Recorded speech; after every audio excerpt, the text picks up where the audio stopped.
আসসালামু আলাইকুম। আমার নাম সাইদা সরোয়ার তাসনিয়া। আমার বাবার নাম সরোয়ার আলম।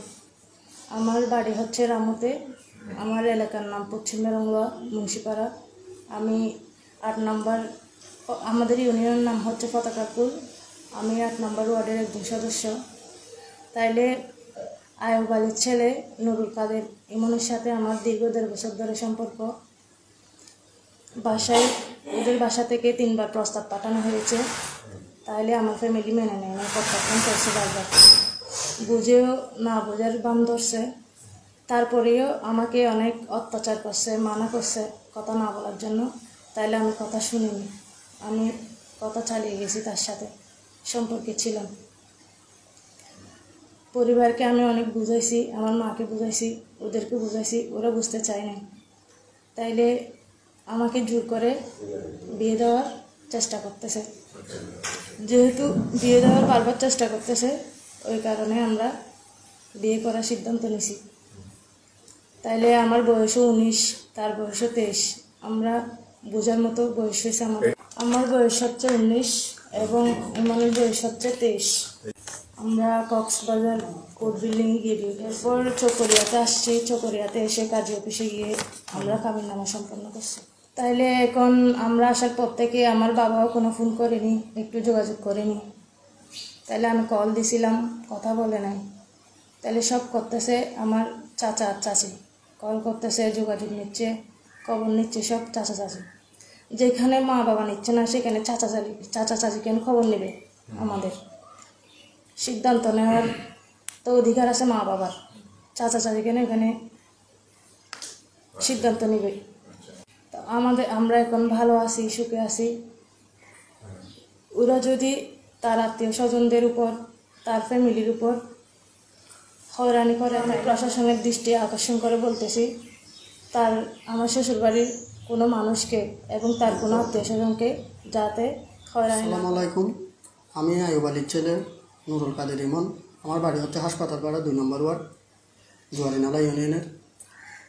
তো আমি সরোয়ার আলমের মেয়ে, বড় মেয়ে সাইদা সরোয়ার তাসনিয়াকে গত ১৭ তারিখ আমি বিবাহ সম্পন্ন করছি কক্সবাজার নোটারির মাধ্যমে। তো আমরা চকরিয়াতে কাজী অফিসে এসে কাবিননামা করে সম্পন্ন করছি। তো আমরা দুজনের সম্মতে, ওরও প্রাপ্তবয়স্ক, আমারও প্রাপ্তবয়স্ক। ওর বয়স ১৯, আমার বয়স হচ্ছে ২৩।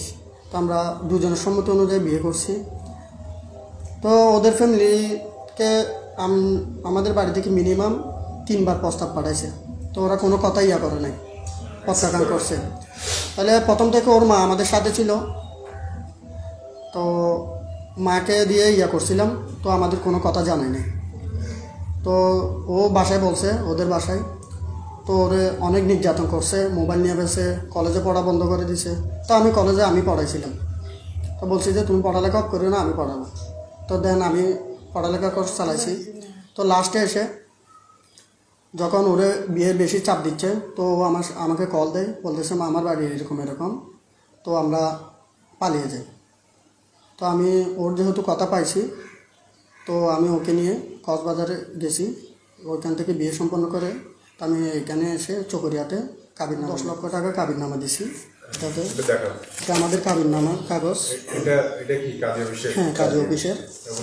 আর এটা হচ্ছে আমাদের নোটারি কক্সবাজার থেকে করছি।